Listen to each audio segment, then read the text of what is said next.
The channel. तो आज की वीडियो में मैं आप लोगों के साथ में सीटेट एग्जाम को लेकर एक ऐसे टॉपिक के बारे में डिस्कस करने वाली हूँ। अगर आप लोग उन टॉपिक्स को या ऐसी ऐसी बातों को अगर आप लोग ध्यान रखते हैं तो आप लोग सीटेट में बहुत कम टाइम में बहुत अच्छा स्कोर कर सकते हैं। आप लोगों को पता होगा कि आप लोगों का जो सीटेट का पेपर होता है वो 5 पार्ट्स में डिवाइड होता है। सबसे पहले अगर मैं आप लोगों से बात करूं, सबसे पहला आपका जो सब्जेक्ट होता है वो सीडीपी होता है।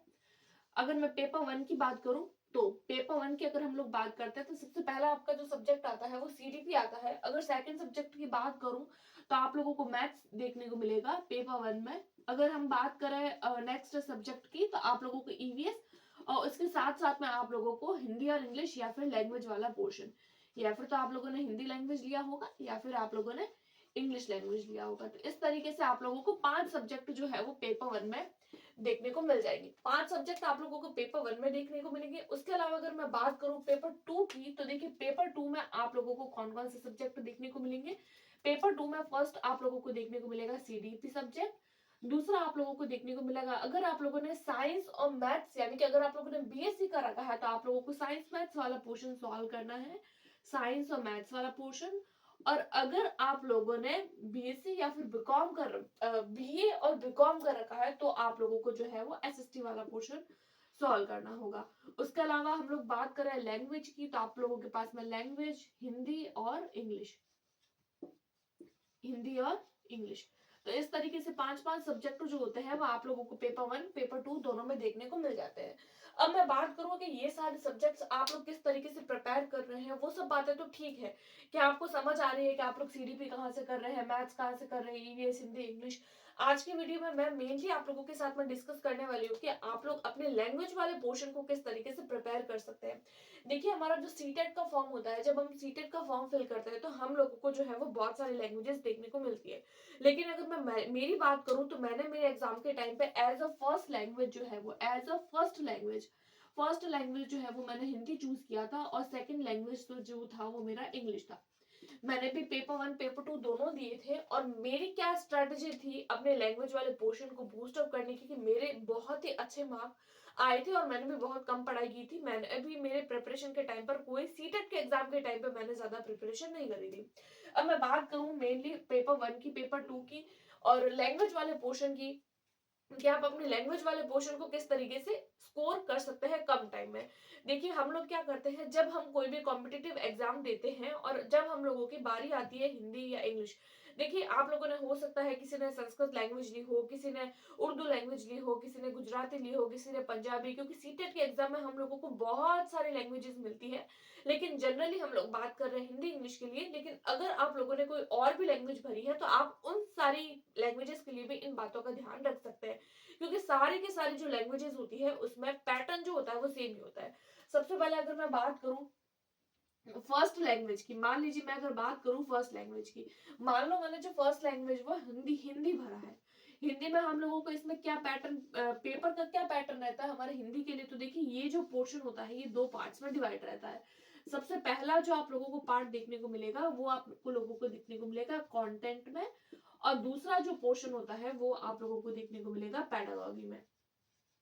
पैडागॉजी, पैडागॉजी तो आप लोगों को पता है कि आप लोग किस तरीके से प्रिपेयर करने वाले हैं, किस तरीके से, क्योंकि मैं भी मेरे चैनल पर आप लोगों को सारे सब्जेक्ट की पैडागॉजी कंप्लीट करने वाली हूँ, तो उसकी तो आप लोगों को कोई दिक्कत नहीं है। मेन बात आती है कंटेंट की। देखिए ये जो एक लैंग्वेज होती है वो एक लैंग्वेज 30 मार्क की आती है, दो पार्ट डिवाइड रहता है, तो 15-15 मार्क के आप लोगों को ये जो चीजें हैं वो देखने को मिल जाएगी। अब हम बात करें आपके कंटेंट वाले मेथड की, तो आप लोग हिंदी के लिए या इंग्लिश के लिए किसी भी लैंग्वेज के लिए आप अपने कंटेंट को किस तरीके से प्रिपेयर कर सकते हैं। देखिए बात करें अगर हम कंटेंट की, तो हम लोग क्या सोचते हैं कि अगर ये हिंदी है, अगर ये इंग्लिश है, तो हम लोग उसके लिए पढ़ेंगे ग्रामर। हम लोग उस पर क्या करते हैं, ग्रामर पर फोकस करते हैं। लेकिन आप लोग इस बात को ध्यान रखिएगा कि अगर आप लोग सीटेट का एग्जाम दे रहे हैं और अगर आप लोग सीटेट को क्वालिफाई कर रहे हैं तो आप लोगों को ग्रामर वाली जो शब्द है ना इसके ऊपर क्रॉस लगाना होगा, क्योंकि सीटेट के एग्जाम में ग्रामर जो होती है वो पूछी नहीं जाती है। अगर पूछी भी जाती है तो फिर पैसेज के कॉन्टेक्स्ट में। अब ये पैसेज का क्या है, तो देखिए मान लीजिए हम कंटेंट की बात करें तो आप लोगों को जो है वो 15 नंबर का कंटेंट है जिसमें आप लोगों को जो है वो पैसेज देखने को मिलेगा, दो पैसेज, एक तो पैसेज वन और दूसरा आप लोगों को देखने को मिलेगा पैसेज टू। एक पैसेज नंबर 1 और एक पैसेज नंबर 2, यानी एक आप लोगों को गद्य देखने को मिलेगा और दूसरा जो है वो पद्य देखने को मिलेगा। एक आप लोगों को 7 मार्क का मिलेगा और दूसरा जो है वो 8 मार्क का मिलेगा। इस तरीके से ये दोनों मिलाकर जो है आप लोगों को 15 मार्क के देखने को मिल जाएंगे। अब इस पैसेज को कहाँ से करें? अब ये पैसेज जो होते हैं, देखिए पैसेज वाला जो पोर्शन होता है इसकी प्रैक्टिस करना जरूरी है, क्योंकि देखिए पैसेज जो होता है उसको हम लोग बहुत हल्के में ले लेते हैं कि हाँ पैसेज ही तो है, बस नीचे क्वेश्चंस दिए हुए होंगे, ऊपर से ढूंढ ढूंढ के हम आंसर्स कर लेंगे। लेकिन देखिए ये जो आप लोगों के अगर साइकोलॉजी माइंड में फिट है कि हाँ हम लोग जो है वो पैसेज को बहुत ही आसानी से और फटाफट से सॉल्व कर लेंगे, हम लोगों को प्रैक्टिस भी करने की जरूरत नहीं है, हम लोग तो सिर्फ ग्रामर पढ़ रहे हैं, तो देखिए ग्रामर वाले पोर्शन को आप लोगों को अपने लैंग्वेज वाले पोर्शन के लिए अवॉइड करने की जरूरत है। क्योंकि सीटेट एक ऐसा एग्जाम होता है जिसके अंदर आप लोगों को ग्रामर नहीं पूछी जाती है। ग्रामर की जगह पे आप लोगों को क्या पूछे जाते हैं? पैसेज पूछे जाते हैं। पैसेज जो आप लोगों को कहाँ से पैसेज के लिए आप लोगों को क्या करना होगा? मैक्सिमम जो है आप लोगों को अपनी प्रैक्टिस करनी होगी। अब प्रैक्टिस कहाँ से करनी है, तो मैं आप लोगों को हमेशा बताती हूँ कि अगर आप लोग सीटेट के लिए, किसी भी एग्जाम के लिए, सीटेट के पेपर 1 पेपर 2 किसी के भी लिए अगर आप लोग ट्राई कर रहे हैं, तो आप लोगों को मैक्सिमम जो है वो प्रीवियस ईयर क्वेश्चन करने होंगे। देखिए पी वाई क्यू जो होता है ना वो सीटेट के लिए वेरी वेरी इंपॉर्टेंट होता है। डबल स्टार लगा लीजिए आप पी वाई क्यू के ऊपर। ये मैं इसीलिए बोल रही हूँ क्योंकि मेरा खुद का एक्सपीरियंस है। मैंने जब मेरा पेपर दिया था तो मैं भी सबसे पहले कंटेंट पढ़ती थी, उसके बाद में अगर जब मैं पी वाई क्यू लगाती थी तो मुझे खुद समझ आता था कि हाँ पी वाई क्यू जो है वो कितना ज्यादा इंपॉर्टेंट है। आप लोगों को पैसेज के लिए भी यही करना है। आप लोगों को सीटेट की ऑफिशियल वेबसाइट पर जाना है। वेबसाइट पर जाने के बाद में आप लोगों को सीटेट के जो प्रीवियस ईयर क्वेश्चन पेपर है उनको डाउनलोड करना है।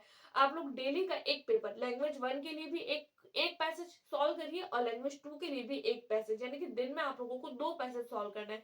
अगर आज की डेट के हिसाब से देखें तो अब आप लोगों के पास में बहुत कम टाइम है, यानी कि 10 दिन है। अगर आप लोग एक एक सब्जेक्ट के लिए भी, यानी हिंदी और इंग्लिश के लिए भी अगर आप लोग एक दिन में एक पैसेज सॉल्व करते हैं तो भी आप लोगों की 10 दिन में 10 पैसेज इसके और 10 पैसेज इसके जो सी टेट के एग्जाम को क्वालिफाई करने के लिए इनफ है। क्योंकि आप लोग देखिए जो ग्रामर पूछी जाएगी ना वो पैसेज के कॉन्टेक्स्ट में ही पूछी जाएगी। आप लोगों को पैसेज के कॉन्टेक्स्ट में नॉर्मल एक आधी कोई संधि पूछ ली जाएगी, एक या फिर संधि या समास, उसके अलावा विलोम शब्द या फिर आपका कोई पर्यायवाची शब्द या कोई ऐसी चीज जो आप लोगों को पैसेज में से ढूंढ कर करनी है। और ये जो ग्रामर होती है वो इतनी बेसिक ग्रामर पूछी जाती है आप लोगों को सीटेट के टाइम पे, इतनी बेसिक ग्रामर होती है कि अगर आप लोग किसी छोटे बच्चे को बोलते हैं तो भी वो इस पैसेज में से ढूंढ के आसानी से कर लेगा। लेकिन ये चीज आप लोगों को आएगी कब कि आप लोग जो है वो कम टाइम में फटाफट से पैसेज को पढ़ के और सॉल्व कर पाए। ये तभी आएगी जब आप लोग जो है वो इसकी मैक्सिमम टाइम प्रैक्टिस करेंगे। प्रैक्टिस करना इज मस्ट, क्योंकि जितनी ज्यादा आप पैसेज की प्रैक्टिस करेंगे उतना ज्यादा आप फटाफट से कर पाएंगे। क्योंकि देखिए आप लोगों के पास में जो है वो 150 मिनट्स होते हैं और 150 आप लोगों को क्वेश्चंस देखने को मिलेंगे। 150 क्वेश्चंस होते हैं और 150 मिनट, यानी एक क्वेश्चन के लिए आप लोगों के पास में सिर्फ 1 मिनट होता है। जैसे कि मान लीजिए अगर आप लोगों को ये 15 क्वेश्चन पूछे गए हैं और 15 मिनट की जगह अब आप लोगों को पता है कि आपको इसके लिए सिर्फ 15 मिनट ही देने हैं, लेकिन आप लोग पैसेज को पढ़ते पढ़ते पढ़ते उसको पढ़ने में इतना उलझ गए हैं कि आप 15 मिनट की जगह उसको 30 मिनट दे रहे हैं, तो आपका दूसरा सब्जेक्ट तो खुद से ही रह जाएगा। आप नहीं कर पाएंगे दूसरे सब्जेक्ट को सॉल्व। आप दूसरे सब्जेक्ट में अगर आपका आंसर आ भी रहे हैं तो भी आप उतना प्रॉपर उसको टाइम नहीं दे पाएंगे। अब बात आती है, ये तो हो गई हमारी हिंदी और इंग्लिश की कि आप लोग हिंदी इंग्लिश इसके अलावा और भी लैंग्वेजेस अगर आप लोगों ने चूज करी है तो उसके लिए भी सेम बात है, क्योंकि सब लैंग्वेजेस में आप लोगों को पैसेज देखने को मिलेंगे जिसमें हम लोगों को ग्रामर नहीं पढ़नी है, पैसेज की प्रैक्टिस करनी है। क्योंकि ग्रामर पैसेज के कॉन्टेक्स्ट में आते हैं, जो आप प्रैक्टिस करेंगे तो आप लोगों के लिए इनफ है। उसके बाद में हम लोग बात करें पी वाई क्यू की, क्योंकि देखिए पी वाई क्यू जो होते हैं वो इस एग्जाम के लिए वेरी वेरी इंपॉर्टेंट होते हैं। अब पी वाई क्यू की प्रैक्टिस कहाँ से करें? देखिए हिंदी मीडियम वालों को तो पी वाई क्यू जो होते हैं वो कहीं से भी मिल जाते हैं, कहीं से भी मार्केट में नॉर्मली बुक मिल जाती है। लेकिन इंग्लिश मीडियम वाले हमेशा डर में रहते हैं, क्योंकि इंग्लिश मीडियम की बुक्स वगैरह जो होती है या फिर अगर कोई भी चैनल ऐसा अगर उन लोगों को मिल जाता है तो भी वो हिंदी में मिलता है। हिंदी का कॉन्टेंट आप लोगों को ज्यादा देखने को मिलेगा, इंग्लिश का कंटेंट आप लोगों को कम देखने को मिलेगा। तो देखिए ओसवाल पब्लिकेशन की बुक है प्रीवियस ईयर की, इंग्लिश मीडियम में पेपर 1 पेपर 2 दोनों के लिए है। मैंने खुद ने देखा है इस बुक को पर्सनली और बहुत सारे टीचर्स और स्टूडेंट भी इस बुक को रेकमेंड करते हैं। मैं नीचे आप लोगों को डिस्क्रिप्शन बॉक्स में इसका लिंक दे दूंगी, आप लोगों को अगर ठीक लगे तो आप लोग एक बार उसको चेकआउट कर सकते हैं। उसके अलावा अगर मैं बात करूं कि अब देखिए अब आप लोगों के पास में सीटेट के एग्जाम के लिए सिर्फ और सिर्फ 10 दिन बचे हैं, और 10 दिन ही मानिए, क्योंकि एक दो दिन तो आप लोगों को जो है वो फेस्टिवल है, आगे जो है वो उत्तरायण आ रही है और अगर आप लोग फेस्टिवल वगैरह में ज़्यादा एन्जॉयमेंट करना चाहते हैं, तो 1-2 दिन आप लोगों को उसमें निकल जाएँगे। 10 दिन की स्ट्रैटेजी की बात करूँ, तो 10 दिन में आप लोग इतना अगर करते हैं, तो आप लोगों की सीटेट के लिए इनफ है। तो ये कुछ बातें थी, जो मैंने मेरी सीटेट के एग्ज़ाम के टाइम पे ध्यान रखी थी, और आप लोगों को भी यही बातें बता रही हूँ। आप लोग भी इन बातों को ध्यान रखिएगा, जो आप लोगों को सीटेट के एग्ज़ाम में बहुत ज़्यादा हेल्पफुल होगी। और इसके अलावा अगर आप लोगों को सीटेट के रिगार्डिंग कोई भी क्वेश्चन या क्वेरी है, तो आप लोग मुझे ज़रूर कमेंट करिए। और उसके अलावा साइंस पेडागोजी की, मैथ्स पेडागोजी की और सीडीपी की कंप्लीट कोर्स जो है, वो मैं अपने चैनल पर प्लेलिस्ट के रूप में डाल चुकी हूँ। आप लोग एक बार उसको भी ज़रूर चेकआउट करिएगा। और उसके अलावा और भी कोई क्वेरी हो तो कमेंट करिएगा। और अभी तक चैनल को सब्सक्राइब नहीं किया है, तो चैनल को सब्सक्राइब करो, लाइक करो, शेयर करो अपने दोस्तों के साथ में। Thanks for watching.